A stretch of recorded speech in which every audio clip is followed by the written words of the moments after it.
It's New Year's morning in Pasadena. A multitude of people have lined the streets to watch the Tournament of Roses parade, and for more than 4,000 band members, the 2-hour, 5.5-mile march down Colorado Boulevard is about to begin.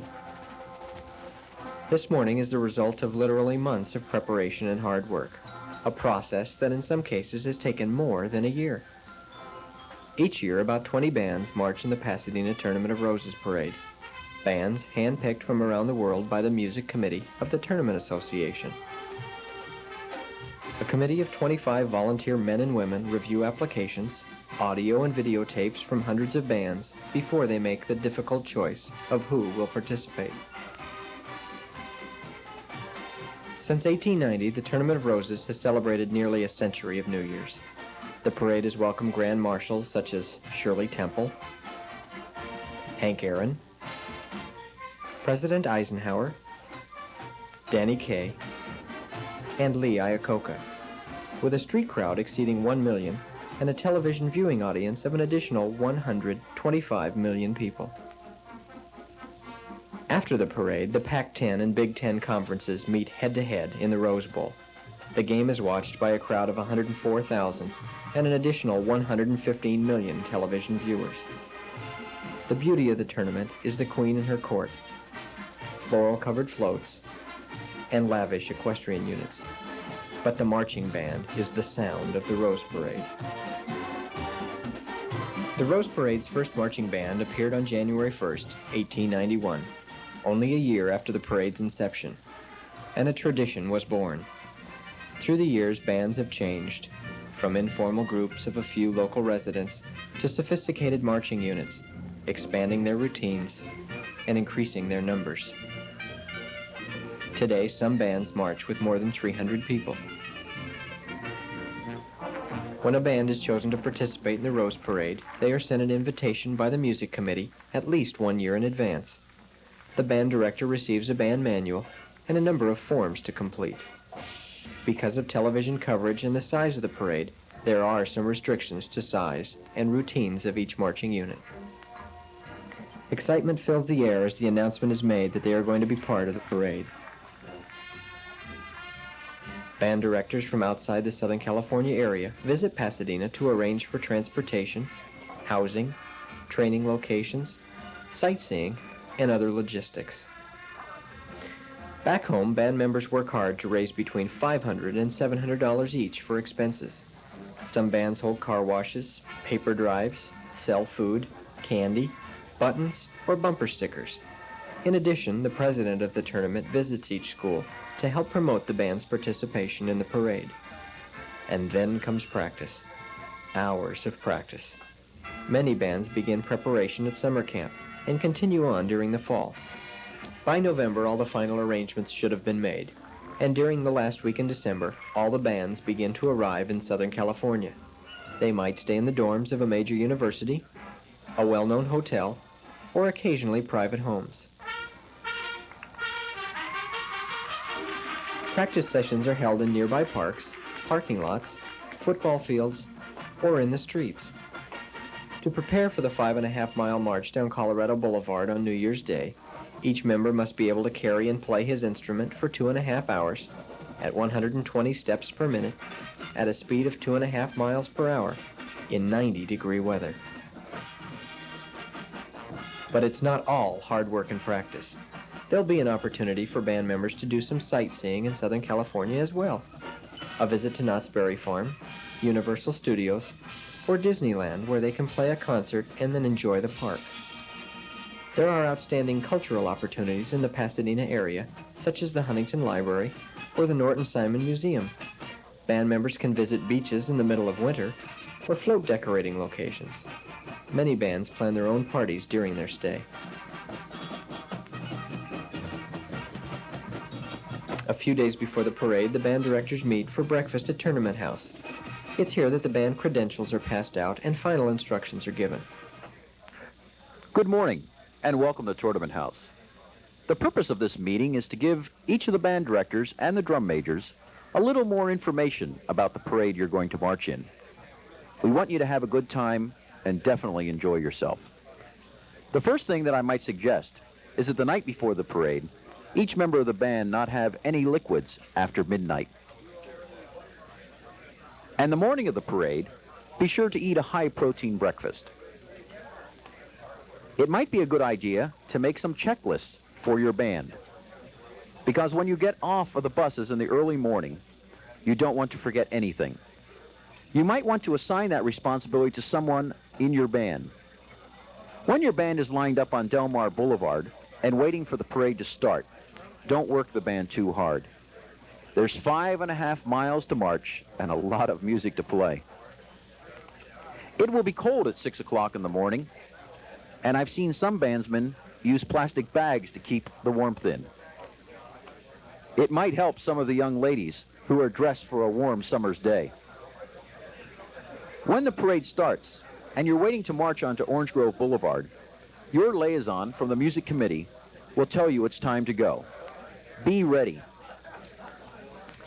Make sure your drum major and the band know the sequences of instructions to get the band moving and playing. After you've started down Orange Grove Boulevard, in the first half block, you'll probably pass more than 10,000 people. Many have been waiting all night just to hear you play. In one block, you'll pass more people than attend an average high school band concert each year. Not long after you start marching, you'll enter the television coverage area. You should play all the way through this area. If you stop playing or drop your instruments, the television stations will probably cut away. If you stop playing in front of the TV cameras, you'll probably sell more dog food than anything else in the parade. Each band needs to be flexible during the parade. You need to watch for instructions. If a float breaks down and there is a lull in the parade, we might have to ask you to move around that float and keep marching. Or we might ask you to move in front of the cameras so that the audience can have a mini concert. The parade is 5.5 miles long, and everyone along that parade route wants to hear you play. After you have passed the camera locations, you might consider resting part of the clarinet section during one tune and another section during the other tune.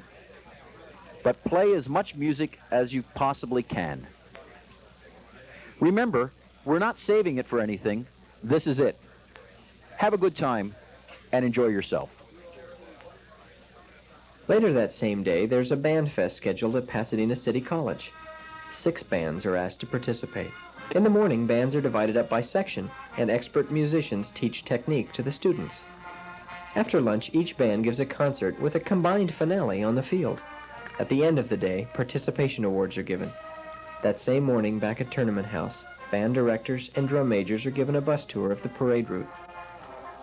Good morning again. We're going to take you on a short tour of the parade route so you'll be more familiar with where you'll be and what you will be doing. We are now entering the formation area. This is the area we call the pit. It's here you'll be arriving in the buses. You will be unloading and forming up on the ramp. You will have 5 minutes to get your people off the bus and onto the ramp. Now we are approaching the point on Del Mar where we will put you into the parade. You will come into the parade route doing a right gate turn. Get into the formation that we have worked out together and then begin to play. When you make this turn, you will have entered the parade line of march, and it's 5 minutes to television, marching at a minimum of 120 paces a minute. The band liaison will let you know when you are entering the television area. You are now turning onto Colorado Boulevard. This is a 105-degree corner.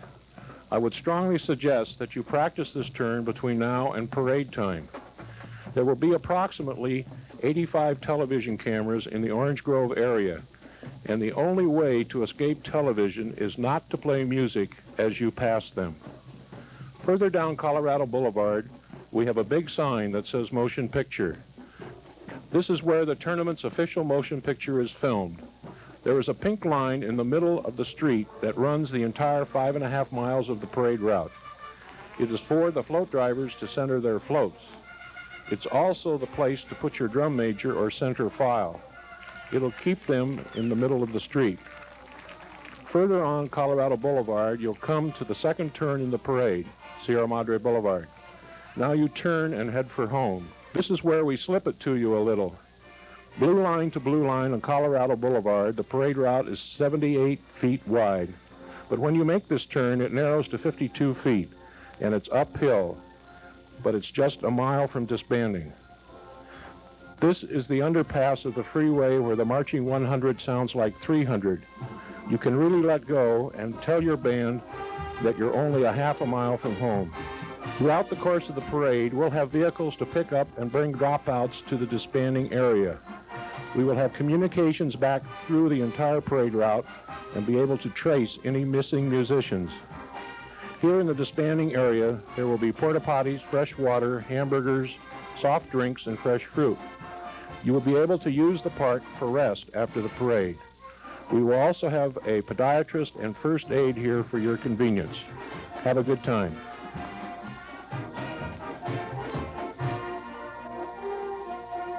It's been a great experience, and one they won't soon forget. Marching in this parade is part of the tradition of the Tournament of Roses.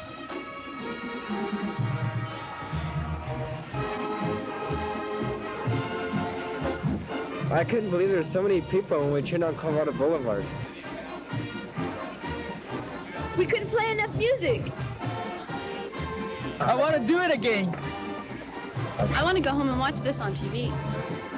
Wow, I didn't realize there's so many people here. We love it! Bye.